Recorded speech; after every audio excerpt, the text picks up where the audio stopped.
Today we have come to Psalm 38.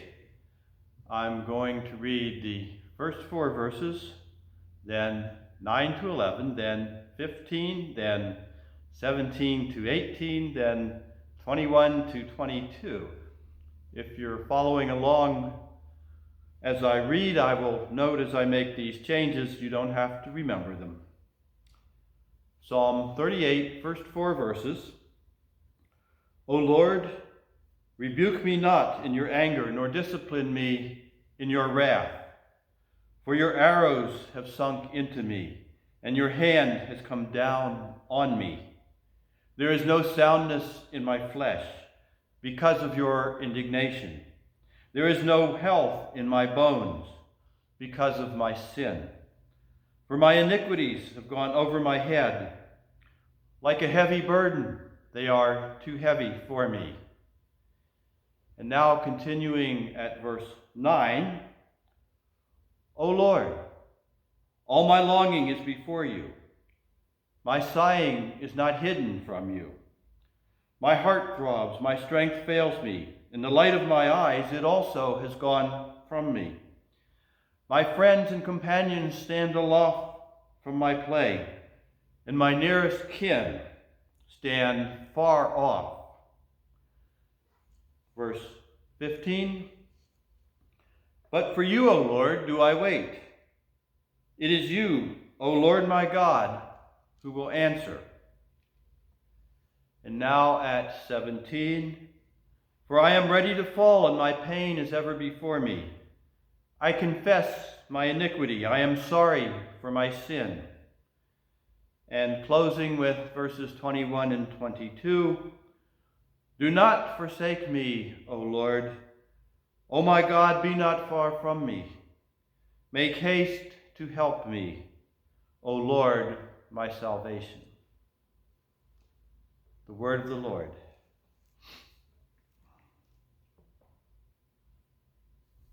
Clearly, this is not an everyday psalm. It is a tough psalm, and it is a needed psalm.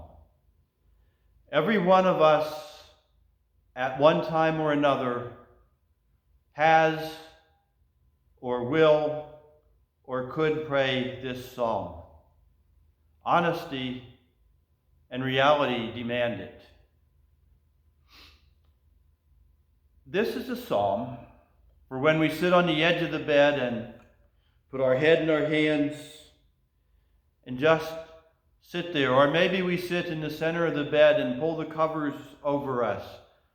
I know someone who told me they did this for 3 days once when it seemed like their life had just completely collapsed. It's a psalm for a time when it seems as if God is angry with us, or worse, has forsaken us. And this is a psalm for when it is our fault and we know it.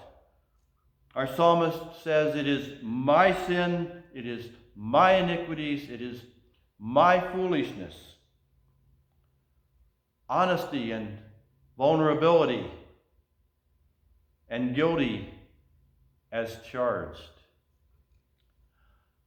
I'd like to make a note of caution here.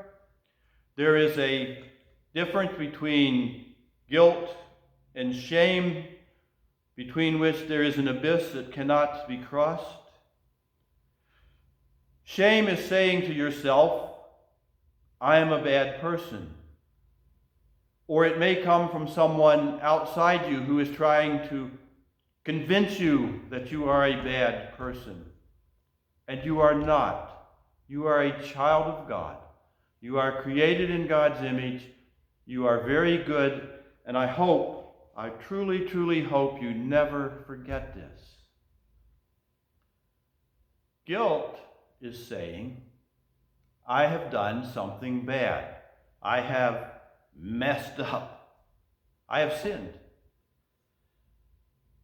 We are fallible, finite, limited, and from time to time we miss the mark. The original meaning of the word we use for sin. We fall short of our target. Or sometimes we're just perverse. Let's be real.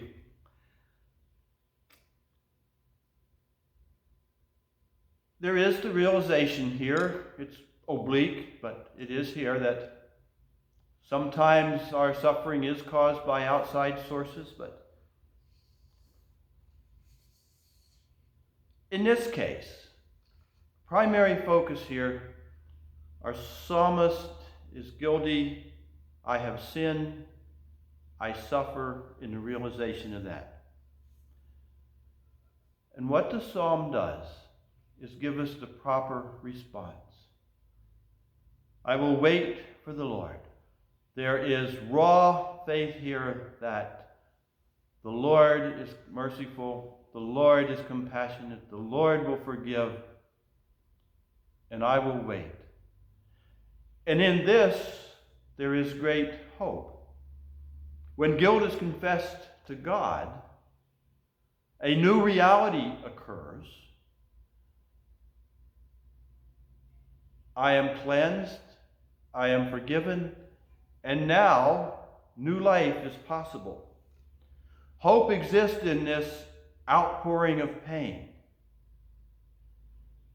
I wait, I confess, I am sorry for my sin, and I know, and you can know, that new life is possible.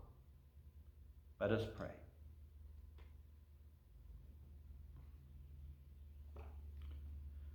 To you, O God, we give the burdens of our lives, trusting your love and mercy. To you, O God, we surrender ourselves, trusting our risen Lord to lead us always into new life, today, tomorrow, and forever. Amen.